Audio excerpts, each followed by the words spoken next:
ഒരു 8 മണി എന്ന് പറഞ്ഞപ്പോഴും ഒരു 8:15, 8:30, 8:45, 9, 9:15, 9:30, 10 വരെ നോക്കി.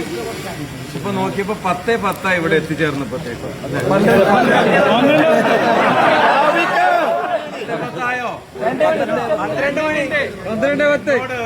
എന്നോട് വാങ്ങിച്ച പറഞ്ഞു ഇനി വേറൊരു ദിവസം വരണം.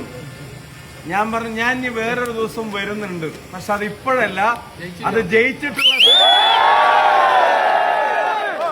കേരളത്തിൽ 140-ൽ പാറ പോലെ ഉറപ്പുള്ളത് ഏതെങ്കിലും എടുക്കാൻ പറഞ്ഞാൽ അതിലൊന്ന്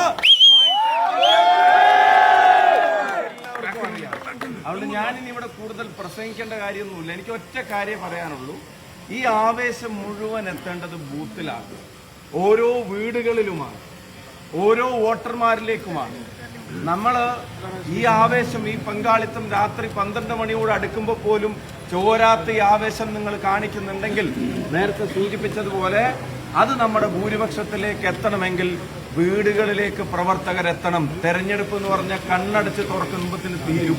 ഇന്നിപ്പോ 26 ഈ മാസം 27 അല്ലേ, 12 മണി ആവാറായി, 27 ഈ മാസം ഇനിയുള്ളത് എത്രയാ? 4 ദിവസം.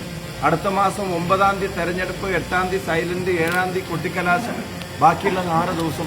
10 ദിവസം കൊണ്ട് അടുത്ത 5 വർഷം കേരളം ആര് ഭരിക്കണമെന്ന് തീരുമാനിക്കുന്ന തെരഞ്ഞെടുപ്പിൽ നമുക്ക് റെസ്റ്റ് ചെയ്യാൻ സമയമില്ല, നമുക്ക് വേസ്റ്റ് ചെയ്യാൻ സമയമില്ല.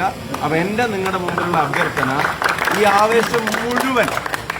ആവേശം മുഴുവൻ കാസർഗോഡിന്റെ യുവത, UDYF ഇവിടെ പങ്കെടുക്കുന്ന മുഴുവൻ ചെറുപ്പക്കാരും ഒരു വാക്കെനിക്ക് തരണം. ഈ 10 ദിവസം ഞങ്ങളുടെ ബൂത്തുകളിൽ ഞങ്ങൾ സജീവമായി ഉണ്ടായിരിക്കും. അതൊന്ന് കൈയടിച്ച് പാസ്സാക്കി തരും മാത്രം എനിക്ക് അറിഞ്ഞാൽ മതി, വേറെ ഒന്നും പറയാനില്ല. ഉജ്ജ്വല ജയത്തിന് ശേഷമുള്ള സ്വീകരണത്തിന് ഉറപ്പായിട്ടും മൈക്ക് ഓഫ് ആക്കുന്നതിന് മുമ്പ് ഞാൻ വരും. അത് പറയുന്നുള്ളൂ. ഒരു കാര്യം, സ്വീകരണത്തിന്റെ ഡേറ്റ് വെച്ചോ. ഒരു കാര്യം കൂടെ ഞാൻ പറയാം. ഒരു വളവില് 4 ഹോർഡിംഗ് ഉണ്ട്, അതിൽ 3 ഹോർഡിംഗ് മൂപ്പരുടെ മുഖമാണ്. ആരെയെന്ന് മനസ്സിലായല്ലോ. സർക്കാർ കുറച്ചു ദിവസമായിട്ട് PR-ന്റെ തള്ളും ഏർപ്പാടൊക്കെ ആയിരുന്നു. 1-ാം പിണറായി സർക്കാരിന്റെ കാലത്ത് വയറ്റിലുണ്ടായിരുന്ന കത്രിക 2-ാം പിണറായി സർക്കാരിന്റെ കാലത്ത് പുറത്തെടുത്തിട്ട് അവര് ചോദിക്കും ഇനി ഒരു വട്ടം കൂടെ തരുമെന്ന് നമ്മളോട്. അപ്പോ ആ ലോഡിംഗ് 3 എന്ന് എഴുതി കാണിക്കുന്നത് കണ്ടാൽ ആളുകൾ അപ്പ തീരുമാനിക്കും വോട്ട് UDF. ഗവൺമെന്റിനെ കേരളത്തിലെ ജനങ്ങൾ അംഗീകരിക്കില്ല, താങ്ങില്ല, അതെടുത്ത് ദൂരെ കളയുമെന്ന കാര്യത്തിന് സംശയം വേണം. അത് നമ്മുടെ മേലുള്ള ഉത്തരവാദിത്തമാണ്. പിന്നെ മറ്റേ ടീം ഇപ്പൊ തെരഞ്ഞെടുപ്പ് കമ്മീഷന്റെ അവിടെ നിന്ന് അയക്കുന്ന കത്തിൽ പോലും മറ്റവരുടെ ചിഹ്നമാണ് അടിച്ചു വിട്ടുകൊണ്ടിരിക്കുന്നത്.